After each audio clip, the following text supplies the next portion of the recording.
यो सरकार जुन नेपाली नागरिकहरूले 2/3 को बहुमत दिएर 5 वर्षको लागि म्यान्डेट दिएर पठाएको सरकार, यही सरकार टिकोस् र यसले विकासका कार्यहरूलाई अगाडि बढाओस् भन्ने हाम्रो चाहना थियो। इन्डियाले यो नेपाली नागरिकहरूको यो गणतन्त्रप्रतिकै अविश्वास र निराशा बढ्न थालेपछि उसले यसको फाइदा उठायो र यसको फाइदा उठाउनको लागि उसले प्रचण्ड र माधव नेपाल, झलनाथ खनालहरूलाई प्रयोग गर्न थाल्यो। केपी ओलीले नक्सामा आफ्नो भूभाग समेट्दा पनि नेपाली नागरिकहरूले त्यसलाई केपी ओलीको यो कार्यलाई जुन उनले वास्तवमा आफ्नो सत्तालाई दाउमा राखेर इन्डियासँग टक्कर लिएरै गरेका थिए त्यसलाई पनि नेपाली जनताहरूले विश्वास गरेनन् र नक्कली राष्ट्रवाद भनिदिए। तर यो कुराले इन्डिया निकै नै झस्किरहेको थियो। किन उनलाई ओली मन परेको थिएन इन्डियालाई, र इन्डिया कुनै पनि शर्तमा केपी ओलीलाई सत्ताबाट बाहिर निकाल्न चाहन्थ्यो र त्यसको ठाउँमा जसलाई भए पनि सम्भवतः उसको आफ्नै प्यादा कोही राख्ने, नत्र प्रचण्डले नै भए पनि चित्त बुझाउने इन्डियाको ठुलो सपना थियो। इन्डियाले जुन नेपाली नागरिकहरूलाई एउटा दबाव सिर्जना गरेको छ, तेलको कारणले नाका बन्द गरेर र कुनै पनि बेला उसले नेपालमा अस्थिरता सिर्जना गरेर नेपालमा एउटा वितण्डा मचाउने अवस्था सिर्जना गरेको छ, त्यसले नाकाबन्दी समेतको अवस्था सिर्जना गरिरहेको छ। 4 पटक इन्डियाले नाकाबन्दी लगाएको यो झेलेका र देखेका र भर्खरै पनि यो देखिरहेका नेपाली नागरिकहरू वास्तवमा त्यो इन्डियाको यो परिपाटीबाट मुक्त हुन चाहन्छ। चीनका 2टा नाकाहरू प्रयोग गर्ने जुन सम्झौता चीनसँग भएको थियो, त्यस्ता र अरू धेरै कारणहरूले इन्डिया एकदमै ओलीसँग सशङ्कित थियो, डराएको थियो। र अझ त्यसमाथि उनले तेल चाइनाबाट जुन तेल पाइपलाइनबाट तेल ल्याउने सपना समेत नेपाली जनतालाई देखाएका थिए। त्यति मात्र होइन, रेल ल्याउने सपना समेत देखाएका थिए। यो कारणले वास्तवमा इन्डिया त्रसित थियो। वास्तवमा ओलीलाई निकै ठुलो दबाब थियो, कुनै साधारण दबाब थियो भनेर मान्नुपर्ने अवस्था छैन। ओलीमाथि इन्डियाको भयानक दबाब थियो, किनभने ओलीले चाइनासँग, जसरी महेन्द्रले चाइनासँग सम्बन्ध राम्रो बनाएर यो देशको विकास गर्न सकिन्छ, यो देशको विकास बाधक भनेको इन्डिया हो र इन्डियाले कहिल्यै पनि नेपालको विकास चाहँदैन भन्ने कुरा महेन्द्रले बुझेका थिए। त्यही चेतना आज नेपाली जनतामा छ र त्यही नेपाली जनताको चेतना अनुरूप नै केपी ओलीले पनि इन्डियासँग नभएर चीनसँग नेपालको सम्बन्ध सुमधुर हुनुपर्छ, उत्तरका बाटाहरू खोलिनुपर्छ भन्ने एउटा जुन अडान लिएका थिए, त्यो इन्डियालाई कुनै पनि शर्तमा मन परेको थिएन। इन्डियाको दबावमा यदि असफल गराइयो भने यो अब कालान्तरमा यही विश्वास नेपाली नागरिकहरूमा हुन्छ र यहाँका नेताहरूमा, यहाँका राजनेताहरूमा हुन्छ। इन्डियाले चाह्यो भने जतिसुकै शक्तिशाली सरकार पनि गिराउन सक्छ भन्ने एउटा विश्वास यहाँका नेताहरूमा हुन्छ र ती नेताहरू इन्डियाको अझ गुलाम बन्नेछन् र नेपालको राष्ट्रवाद कमजोर पर्नेछ भन्ने सचेत नेपालीको सोच थियो। र त्यसैले यो सरकार गिर्नु हुँदैन, यो सरकार गिरे पनि इन्डियाको दबावमा चाहिँ गिर्नु हुँदैन भन्ने हाम्रो सचेत नेपालीको र मेरो आफ्नो पनि निजी धारणा, अवधारणा बनेको थियो। यो पुराना पार्टी र तिनका नेता, तिनका विचारहरूबाट यो देश बन्दैन, अब नयाँ विचार यो देशलाई आवश्यकता छ भन्ने कुराको जुन सोच सचेत नेपालीले बनाएको छ, यस्तो सोच बनाइरहेको यो पार्टीले त केपी ओलीको यो जुन कार्यगत शैली छ र उनका वरिपरि रहेका भ्रष्टहरू छन् र भ्रष्टाचार देशभरि यसरी गाँजिएको अवस्था छ, यसरी बढेको अवस्था छ, यस कुरामा सन्तुष्ट हुने कुरै आउँदैन। कम्युनिस्टबाट अब काङ्ग्रेसमा जाने अवस्थालाई हामीले कुनै पनि शर्तमा रोक्नुपर्छ। यो रोक्नको लागि हामीले एउटा नयाँ शक्ति निर्माण गर्नुपर्छ र यो नयाँ शक्ति भनेको अब सचेत नेपाली हो। सचेत नेपालीको यो शक्तिले मात्र यो देशलाई बचाउन सक्छ। यहाँ सबैलाई मेरो नमस्कार। म पुण्य प्रसाद प्रसाई। अहिले तपाईहरू समक्ष म बोलिरहँदाखेरि देशमा, नेपालमा ओली तन्त्र सुरु भइसकेको छ। पुसको जाडोमा ओलीले त्यही कर्म गरेका छन् जुन कुनै बेला महेन्द्रले 2017 सालमा गरेका थिए। अर्थात् ओली पनि अब महेन्द्र पथमा अगाडि बढेको अवस्था देखिन्छ। ओलीका केही अप्ठ्याराहरू थिए, ओलीलाई अप्ठ्यारोमा पारिएको थियो। वास्तवमा ओलीलाई निकै ठुलो दबाब थियो, कुनै साधारण दबाब थियो भनेर मान्नुपर्ने अवस्था छैन। ओलीमाथि इन्डियाको भयानक दबाव थियो, किनभने ओलीले चाइनासँग, जसरी महेन्द्रले चाइनासँग सम्बन्ध राम्रो बनाएर यो देशको विकास गर्न सकिन्छ, यो देशको विकास बाधक भनेको इन्डिया हो र इन्डियाले कहिल्यै पनि नेपालको विकास चाहँदैन भन्ने कुरा महेन्द्रले बुझेका थिए। त्यही चेतना आज नेपाली जनतामा छ र त्यही नेपाली जनताको चेतना अनुरूप नै केपी ओलीले पनि इन्डियासँग नभएर चीनसँग नेपालको सम्बन्ध सुमधुर हुनुपर्छ, उत्तरका बाटाहरू खोलिनुपर्छ भन्ने एउटा जुन अडान लिएका थिए त्यो इन्डियालाई कुनै पनि शर्तमा मन परेको थिएन। इन्डियाले ओलीलाई मन नपराउनुका धेरै कारणहरू छन्। पहिलो कारण त यो नै हो कि उनको राष्ट्रवादी अडान नै प्रमुख कारण थियो। हामी नेपाली जनताहरूलाई लाग्छ उनको राष्ट्रवादी अडान भनेको फेक थियो, त्यो असली थिएन, वास्तवमा झुटमुटको राष्ट्रवादी थिए केपी ओली भन्ने हामीलाई लाग्छ, हामी यो मान्छौँ।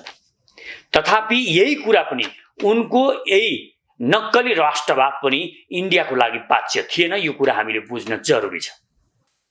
किन उनलाई ओली मन परेको थिएन इन्डियालाई, र इन्डिया कुनै पनि शर्तमा केपी ओलीलाई सत्ताबाट बाहिर निकाल्न चाहन्थ्यो र त्यसको ठाउँमा जसलाई भए पनि सम्भवतः उसको आफ्नै प्यादा कोही राख्ने, नत्र प्रचण्डले नै भए पनि चित्त बुझाउने इन्डियाको ठुलो सपना थियो। इन्डिया धेरै कुराहरू नेपालको सम्बन्धमा ओलीले चालेका कदमहरूको धेरै कुराहरू वास्तवमा इन्डियाले मन पराइरहेको थिएन। वास्तवमा ओलीलाई धेरैले मन पराइरहेका थिएनन्। ओलीलाई एमसीसी पास गर्न नसकेको कारणले अमेरिकाले पनि मन पराएको थिएन। ओलीलाई एमसीसी पास गर्न खोजेको कारणले चीनले पनि मन पराइरहेको थिएन। उतापट्टि चीनसँगको गाढा सम्बन्ध बनाउन खोजेको भनेर इन्डियाले त मन पराउने कुरै थिएन, किनभने उनले बेल्ट एन्ड रोड इनिसिएटिभमा चीनसँग सम्झौता गरिसकेका थिए। उता पारवान तथा व्यापार सम्झौता पनि चीनसँग भइसकेको थियो भने चीनका दुईटा नाकाहरू प्रयोग गर्ने जुन सम्झौता चीनसँग भएको थियो, त्यस्ता र अरू धेरै कारणहरूले इन्डिया एकदमै ओलीसँग सशंकित थियो, डराएको थियो। र अझ त्यसमाथि उनले तेल चाइनाबाट जुन तेल पाइपलाइनबाट तेल ल्याउने सपना समेत नेपाली जनतालाई देखाएका थिए। त्यति मात्र होइन, रेल ल्याउने सपना समेत देखाएका थिए। यो कारणले वास्तवमा इन्डिया त्रसित थियो। ओलीको भूतबाट इन्डिया त्रसित थियो र कुनै पनि शर्तमा जुनसुकै हत्कण्डा अपनाएर भए पनि ओलीलाई सत्ताबाट गिराउनु इन्डियाको चाहना थियो र यसै अनुरूप उसले खेल खेल्न सुरु गरेको थियो। केपी ओलीले सपना देखाए, यही चीनको आश्वासनमा अथवा भनौँ चीनसँग भएका केही उनका कुराहरूले नेपाली नागरिकहरूलाई उनले सपना देखाए, तर त्यो सपनाको बाटोमा उनी हिँड्न भनेपछि डराए। इन्डियाको डर पनि उनलाई हुन सक्छ। उनले सत्ताको मोह उनलाई अझ बढेको कारणले इन्डियासँग मिलेरै जानुपर्छ र उसँग मिलेर गएको खण्डमा मात्र मेरो सत्ता टिक्छ भन्ने लोभ पनि उनमा पलाएको हुन सक्छ। त्यो कारणले उनले आफ्ना सपनाहरू छोडे र नेपाली नागरिकहरूले केपी ओलीलाई मन नपराउनुको प्रमुख कारण भनेको यही एउटा हो, उनले आफ्ना सपनाहरू छोडिदिए। हामी वास्तवमा जुन वाङ्ग छ दक्षिणको ढोका, दक्षिणबाट जे पनि आउन सक्ने अवस्था छ, तर उत्तरको ढोका भने पूर्ण रूपमा चाइनाको ढोका बन्द छ। यो ढोका नेपालीहरू खोल्न चाहन्छन् र मध्यकालीन नेपालमा जुन व्यापार गरेर तिब्बतसँग चाइनासँग व्यापार गरेर नेपालले अकुत सम्पत्ति कमाएको थियो, त्यही अवस्था फेरि पनि सृजना होस् भन्ने नेपाली जनताहरू चाहन्छन्। नेपाली नागरिकहरूको यो चाहना पनि छ र कुनै पनि देशको इन्डियाले जुन नेपाली नागरिकहरूलाई एउटा दबाव सिर्जना गरेको छ तेलको कारणले, नाका बन्द गरेर र कुनै पनि बेला उसले नेपालमा अस्थिरता सिर्जना गरेर नेपालमा एउटा वितण्डा मचाउने अवस्था सिर्जना गरेको छ, त्यसले नाकाबन्दी समेतको अवस्था सिर्जना गरिरहेको छ। चार पटक इन्डियाले नाकाबन्दी लगाएको यो झेलेका र देखेका र भर्खरै पनि यो देखिरहेका नेपाली नागरिकहरू वास्तवमा त्यो इन्डियाको यो परिपाटीबाट मुक्त हुन चाहन्छन्। अर्थात् इन्डियाको यो गुलामीबाट नेपाली नागरिकहरू मुक्ति चाहिरहेको बेला एउटा सपना ओलीले देखाएका थिए। त्यो सपना जुन चाइनाबाट उनले सपना देखाएका थिए, चाइनाबाटै तेल ल्याएर हाम्रा सारा समस्याहरू सुल्झाउन सकिन्छ, नुन पनि उतैबाट ल्याउन सकिन्छ र यहाँका खानीहरू खन्न सकिन्छ, नुन मुस्ताङबाट निकाल्न सकिन्छ भनेर उनले सपना देखाएका थिए। त्यो सपना पूरा नभएपछि नेपाली नागरिकहरू ओलीसँग निराश भए। यही निराशाको फाइदा इन्डियाले उठाइरह्यो र यो इन्डियाले यो नेपाली नागरिकहरूको यो गणतन्त्रप्रतिकै अविश्वास र निराशा बढ्न थालेपछि उसले यसको फाइदा उठायो र यसको फाइदा उठाउनको लागि उसले प्रचण्ड र माधव नेपाल झलनाथ खनालहरूलाई प्रयोग गर्न थाल्यो। जसरी हुन्छ यही मौकामा यो जनताको निराशा बढेको बेला यो सरकार गिराउनु पर्छ भन्ने सोच, केपी ओलीलाई जसरी पनि सत्ताबाट निकाल्नु पर्छ भन्ने सोच इन्डियाको भएको कारणले उसले प्रचण्ड, माधव नेपाल र झलनाथहरूलाई सधैँ बुस्ट गरिरह्यो। यसैको परिणाम नेपालमा त्यसलाई काउन्टर दिनको लागि केपी ओलीले पनि त्यही किसिमका पाइलाहरू चाल्न थाले। लिपुलेक, कालापानी र लिम्पियाधुराको जुन नक्सा इन्डियाले नयाँ नक्सामा समेट्यो र त्यो हाम्रो क्षेत्रलाई पनि पारेर जुन नेपालमा दबाव सिर्जना गर्यो, यो असन्तुष्टि नेपालका जनजनमा थियो र यो असन्तुष्टिबाट पनि नेपाली नागरिकहरू केपी ओलीकै विरुद्धमा थिए। तथापि पछि त्यो नक्सा पनि समेटिन सक्दैन भनिरहँदाखेरि केपी ओलीले नक्सामा आफ्नो भूभाग समेट्दा पनि नेपाली नागरिकहरूले त्यसलाई केपी ओलीको यो कार्यलाई जुन उनले वास्तवमा आफ्नो सत्तालाई दाउमा राखेर इन्डियासँग टक्कर लिएरै गरेका थिए त्यसलाई पनि नेपाली जनताहरूले विश्वास गरेनन् र नक्कली राष्ट्रवाद भनिदिए। तर यो कुराले इन्डिया निकै नै झस्किरहेको थियो। इन्डिया उनका हरेक कदमहरूले, केपी ओलीका हरेक कदमहरूले झस्किरहेको थियो, जसको परिणाम उसले कुनै पनि शर्तमा धेरै प्रयास गर्यो पहिलो पटक र दोस्रो पटक अहिले ऊ वार पारको स्थितिमा गएको थियो। त्यसकारण अहिलेको अवस्था भनेको हामी नागरिकहरू केपी ओलीसँग सन्तुष्ट भएको होइन, सन्तुष्ट छैनौँ र हामी जस्ता सचेत नेपाली पार्टीहरू, जुन हाम्रो सचेत नेपाली पार्टी युवाहरूको शासन सत्ता देशमा आउनुपर्छ भनेर सोचिरहेको छ र यो तरिकाले यी पुराना पार्टी र तिनका नेता, तिनका विचारहरूबाट यो देश बन्दैन, अब नयाँ विचार यो देशलाई आवश्यकता छ भन्ने कुराको जुन सोच सचेत नेपालीले बनाएको छ, यस्तो सोच बनाइरहेको यो पार्टीले त केपी ओलीको यो जुन कार्यगत शैली छ र उनका वरिपरि रहेका भ्रष्टहरू छन् र भ्रष्टाचार देशभरि यसरी गाँजिएको अवस्था छ, यसरी बढेको अवस्था छ, यस कुरामा सन्तुष्ट हुने कुरै आउँदैन। तथापि पनि के चाहिँ थियो भने यो सरकार जुन नेपाली नागरिकहरूले 2/3 बहुमत दिएर 5 वर्षको लागि म्यान्डेट दिएर पठाएको सरकार, यही सरकार टिकोस् र यसले विकासका कार्यहरूलाई अगाडि बढाओस् भन्ने हाम्रो चाहना थियो। किनभने यो सरकारलाई अर्को देशको दबावमा, इन्डियाको दबावमा यदि असफल गराइयो भने यो अब कालान्तरमा यही विश्वास नेपाली नागरिकहरूमा हुन्छ र यहाँका नेताहरूमा, यहाँका राजनेताहरूमा हुन्छ। इन्डियाले चाह्यो भने जतिसुकै शक्तिशाली सरकार पनि गिराउन सक्छ भन्ने एउटा विश्वास यहाँका नेताहरूमा हुन्छ र ती नेताहरू इन्डियाको अझ गुलाम बन्नेछन् र नेपालको राष्ट्रवाद कमजोर पर्नेछ भन्ने सचेत नेपालीको सोच थियो र त्यसैले यो सरकार गिर्नु हुँदैन, यो सरकार गिरे पनि इन्डियाको दबावमा चाहिँ गिर्नु हुँदैन भन्ने हाम्रो सचेत नेपालीको र मेरो आफ्नो पनि निजी धारणा, अवधारणा बनेको थियो। यो सरकार र केपी ओलीको माया भएर हामीले केपी ओलीलाई बचाउनु पर्छ भनेको होइन, तर हाम्रा नेताहरू माधव नेपाल, झलनाथ खनाल र प्रचण्डहरू इन्डियाको गुलामी गरिरहेका थिए। उनीहरूबाट कुनै नयाँ भिजन, नयाँ दृष्टिकोण आएको थिएन। उनीहरू केवल आफू सत्तामा पुग्न चाहन्थे। केपी ओलीलाई हटाएर कुनै उनीहरूसँग दूरदृष्टि पनि थिएन, किनभने केपी ओलीलाई हटाइसकेपछि पार्टी फुट्छ भन्ने उनीहरूलाई राम्रोसँगले थाहा थियो। पार्टी फुटिसकेपछि त्यो सरकार, उनीहरूले बनाएको सरकार पनि कुनै अर्कोसँग मिलेर बनाउनु पर्ने, मिलिजुली सरकार बनाउनु पर्ने अवस्था सिर्जना हुन्थ्यो र त्यो सरकार 6 महिनामा इन्डियाले कुनै पनि बेला फेर्न सक्थ्यो। 6 महिनामा फेरिने सरकारबाट यो देशमा परिवर्तन आउने सम्भावना थिएन। हो, केही मानिसहरूका, थप मानिसहरूका, वामदेव जस्ता मानिसहरूका र अरू केही मानिसहरूका प्रधानमन्त्री बन्ने सपनाहरू पूरा हुन सक्थे। माधव नेपाल प्रधानमन्त्री हुन सक्थे। उनीहरू माधव नेपाल र प्रचण्ड नै पालै प्रधानमन्त्री बन्नुपर्छ भनेर उनीहरू एग्रिमेन्ट गरेर अगाडि बढ्न सक्थे र उनीहरूका सपनाहरू पूरा हुन सक्थे होलान्। तर यो देशले अझ नराम्रोसँगले हार्थ्यो। त्यसैले हामीले सचेत नेपालीले र म स्वयंले पनि यो यसरी सरकार गिराउने र विदेशीको दबावमा सरकार असफल गराउने परिपाटीको विरोध गरेका थियौँ।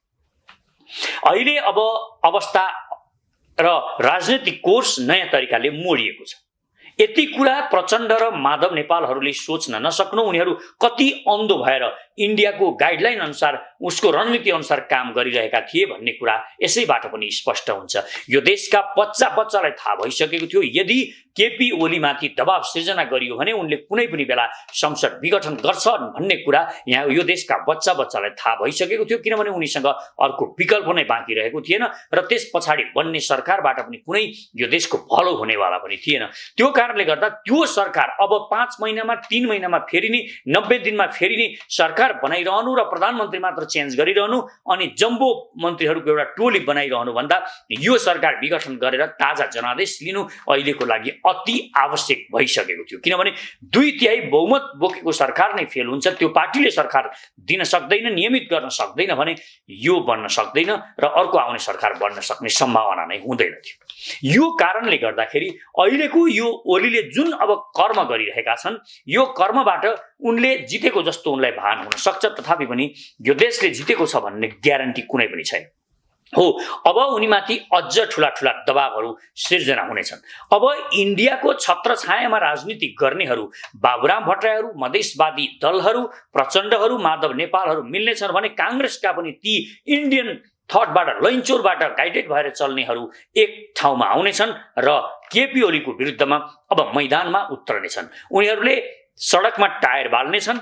अब विभिन्न पार्टीहरू पनि जुन सडकमा आइरहेका छन् उनीहरू टायर बाल्नेछन् र यसबाट कसलाई फाइदा हुन्छ तपाईँ विचार गर्नुहोस्। यसबाट फाइदा लिने फेरि केपी ओलीले नै हो, यो कुरा बुझ्न जरुरी छ। यहाँ वास्तवमा रियालिटी म बताउन खोजिरहेको छु, के हुँदैछ, के हुनेवाला छ देशमा, यो बताउन गइरहेको छु। त्यसकारण यो कुरालाई कुनै एक पक्ष अर्को पक्ष भनेर नबुझ्नु होला, किनभने हामी सचेत नेपालीले चाहेको हामी जस्तो पार्टीहरू जुन नयाँ आएका छौँ भने हामी निर्वाचनमा हामी जान्छौँ र जानुपर्छ भन्ने हाम्रो मान्यता पनि बनेको छ र यसको लागि हामी एक्सर्साइज त गर्ने नै छौँ। तथापि अब के हुन्छ त, निर्वाचन नगराउनको लागि अब यी दलहरू सडकमा टायर बाल्न थाल्नेछन् र सडकमा वितण्डा मचाइनेछ, ताण्डव सुरु हुनेछ र केपी ओलीलाई त्यही बहानामा फेरि कोरोना पनि देखाएर र यो जुन सिस्टम छ, जुन सडकमा हुलदुङ्गा भएर अहिले जुन निस्किएका छन् तिनीहरूलाई देखाएर केपी ओलीले देशमा सङ्कटकाल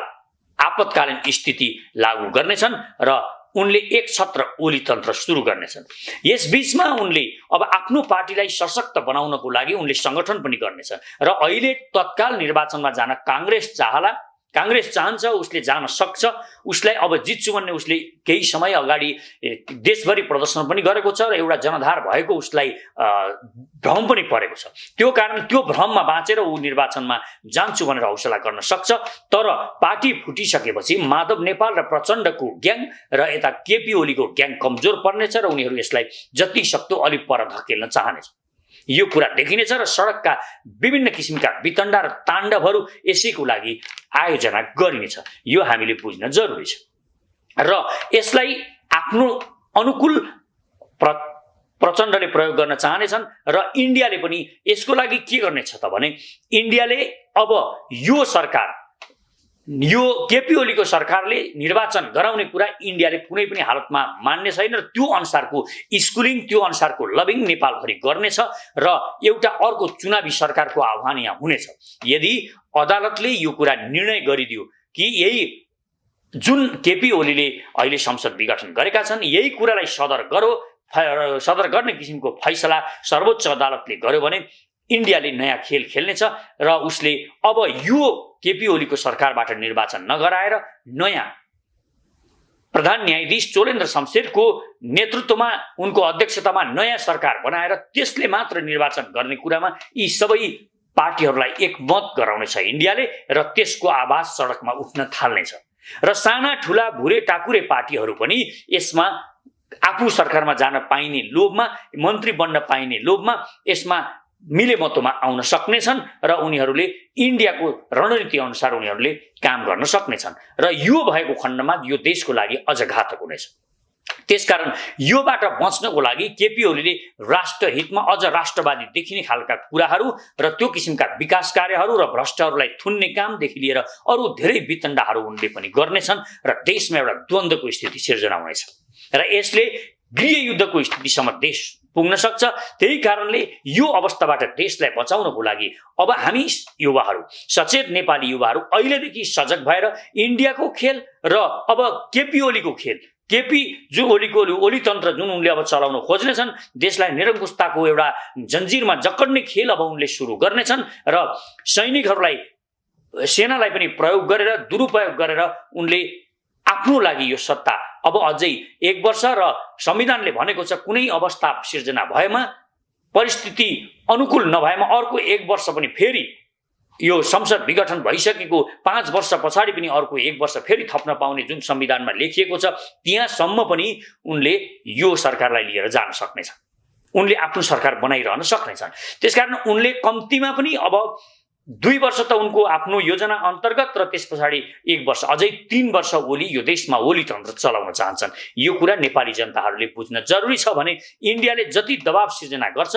त्यति नै बढी राष्ट्रवादी देखिने खालका कामहरू ओलीले गर्नेछन् र उनले चाइनासँग मिलेर यो बीचमा केही त्यस्ता निर्णय गर्लान् कि भनेर, त्यस्तो सम्झौताहरू गरिदेलान् कि भनेर इन्डिया सतर्क हुनेछ र उनीमाथि दबाव सिर्जना गर्ने नगर्ने एक किसिमको द्वन्द्व इन्डियामै सिर्जना हुनेछ। उसले नाकाबन्दी लगाउन सक्ने छैन भने कठोर कदमहरू उसले चाल्नेछ र यो बीचमा धेरै खेलहरू यो देशमा हुनेछन्, राजनीतिमा उथलपुथल आउनेवाला छ र त्यसै कारणले सचेत नेपालीले अब एउटा चाँडै नै आह्वान गर्दैछ, यो देशका युवाहरूलाई 1 लाख युवाहरूलाई नवनिर्माण सेनामा भर्ती गर्ने हाम्रो योजना छ। त्यही अनुसार हामी अब अगाडि बढ्नेछौँ र हामी यो आजको लागि मात्र होइन, भोलि यो देशमा गृहयुद्ध हुने अवस्था सिर्जना भएको खण्डमा त्यहाँ शान्ति मिसनको रूपमा अगाडि बढाउनको लागि पनि यो नवनिर्माण सेना काम लाग्नेछ भने भोलि इन्डियाले नेपालमाथि हस्तक्षेप यसरी नै बढाउँदै लगेर सार्वभौम सत्ता नेपालको अखण्डतामाथि आक्रमण गरेको खण्डमा राष्ट्रिय सेनासँग मिलेर हामी राष्ट्रिय सेनासँग मिलेर वास्तवमा इन्डियासँग टक्कर पनि गर्न अगाडि बढ्नेछौँ। यो अवस्था पनि सिर्जना हुन सक्छ भने हामीले यो बीचको शक्ति बनेर अब यो देशलाई जोगाउनु पनि छ।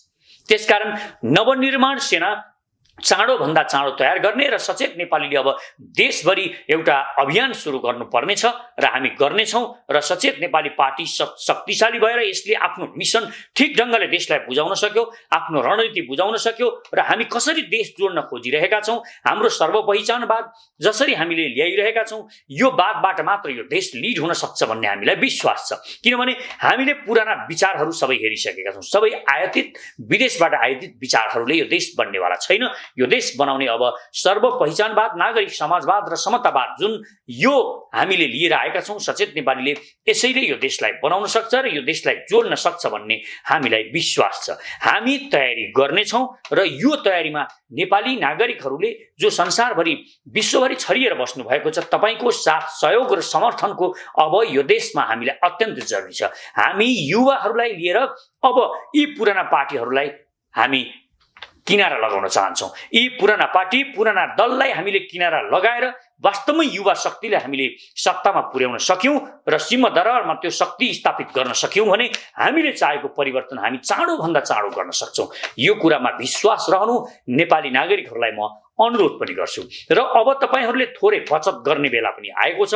अब हामी जुन नवनिर्माण सेना बनाउँदैछौँ, हाम्रो प्लानिङ के छ भने हामी भोलि 2 वर्ष पछाडि, 3 वर्ष पछाडि अब निर्वाचन नगरी खैरियत छैन। यदि निर्वाचन नगरेको खण्डमा यो देश विघटनको सङ्घारमा पुग्नेछ, यो देशमाथि एउटा ठुलो घात हुन सक्ने सम्भावना पनि छ। त्यसकारण हामी शक्तिमा रहन जरुरी छ। यो देशको सेना शक्तिशाली बन्न जरुरी छ। हामीसँग अत्याधुनिक हात हतियारहरू पनि जरुरी छ। यो देशलाई जरुरी छ। त्यसकारण अब हामीले सबैतिरबाट सोच्नुपर्छ, संकीर्ण सोच फ्याक्नुपर्छ। अब हामी कुनै पार्टीको भन्दा पनि हामी यो देशको हुनको लागि हामी एक दिक्का भएर एउटा आवाज बुलन्द गर्न सक्नुपर्छ र त्यसको लागि एउटा विशाल आकाश जस्तो विचारधारा लिएर अहिले सचेत नेपाली आएको छ। यसको सर्वपहिचानवाद यो देशका दलित, यो देशका मधेसीहरू, यो देशका जनजातिहरू र आर्यन बाहुन जुन हामी क्षेत्रीय बाहुन आर्यनहरू छौँ, हामी सबैलाई एक किसिमले जोड्ने किसिमको यो विचारधारा हामीले लिएर आएका छौँ। यो विचारधाराले देश जोड्नेछ, यो विश्वास हामीलाई छ। र भोलि हाम्रो के पनि गराउन सक्ने अवस्था छ भने जुन इन्डियाले उसले भनेको